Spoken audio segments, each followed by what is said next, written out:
Welcome to my channel Daily Bulletin News. Eric shoots down Carter's proposal, and a shell-shocked Hope leaves the building.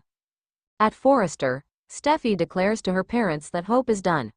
Ridge asks if it could be a misunderstanding. Steffi asks, "A misunderstanding?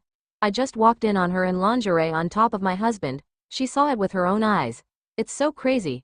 Cher fired her and she's really going to need her father's support. Steffi's sick of this. The Logans have attacked their family for years. She can no longer work with Hope, it's either her or me." In the design office, Hope is pacing when Katie walks in and asks if she's alright. Hope says, "Not really." Katie asks what happened. Hope says Steffi fired her. Katie declares this to be ridiculous. She's sure this won't stand. Hope's not so sure.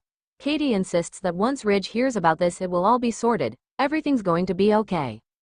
Katie finds out Hope was on top of Finn when Steffi walked in and moans, "Oh, Hope." Hope protests that it's a total misunderstanding. She hasn't thought about Finn in that way in a while. Katie muses that Steffi clearly doesn't believe her, but firing her is so extreme. It was clearly an accident. Katie vows she'll do anything she can to help Hope, who thinks she needs to handle it herself. Katie is sure Steffi will settle down and realize Finn was in the wrong place at the wrong time. They hug. Katie has a lunch to get to, and tells Hope she loves her as she leaves. At a cafe, Carter thanks Eric for meeting with him. Eric gathers this is about his ideas for Forrester Creations. He gave him a lot to think about. Eric thinks it's a daunting dream.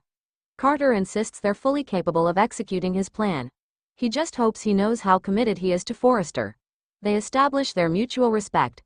Eric then tells Carter that his plan for the company is alarming. Carter concedes that change can be difficult, but he's certain it's what Forrester needs. Carter tells Eric he has his eye on several low-risk companies that would be a good fit. Eric says none of this feels low risk to him. Carter chuckles and Eric questions where they'd get the money. They'd have to take out loans, wouldn't they? Carter says yes. Eric stands. His company has never been in debt a day in its life. You want to risk all of that? You want to risk Forrester's whole reputation and everything we've accomplished, just to make some more money? He thinks all of this loses sight of what Forrester Creations really is. In the main office, Ridge gets that Steffi is frustrated. Taylor says this goes beyond frustration. This is unacceptable behavior that reminds her of Brooke and has to have consequences. She's saying it's completely unacceptable as Hope walks in. Steffi tells her they're done with her excuses. Hope insists it's an innocent misunderstanding. She didn't know Finn was going to be there today. She has respect for Steffi and her marriage. Steffi says she spoke to her father and he agrees. "You're done, Hope. Gone from Forrester Creations." Hope says she wasn't trying to seduce Finn. Steffi counters that she was trying to seduce someone and invites Hope to give her a name. Hope protests that she didn't even know Finn was going to be there today. How could she know she would forget something at home?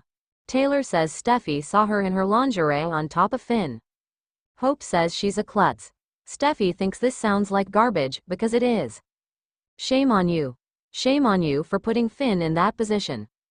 She's lost her privilege of coming there every day, and they're no longer supporting Hope for the future. "You're a fake. You're a fraud. You're just another slut from the valley." She orders her to leave immediately. Hope says this is outrageous. She tells Steffi she can't fire her.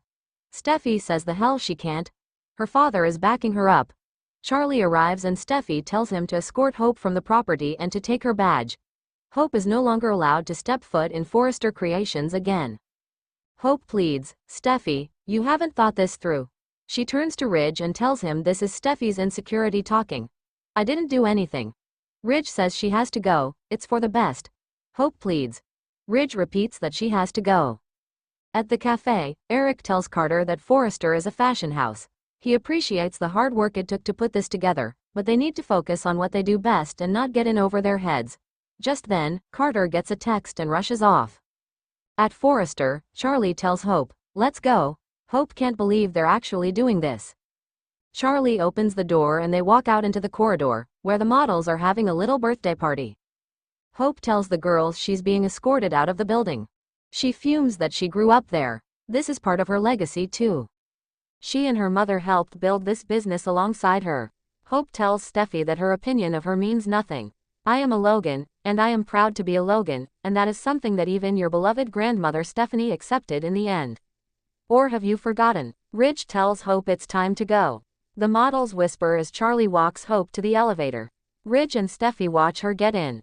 Steffi says, "Goodbye, Hope." The doors close. Stay tuned and subscribe the channel.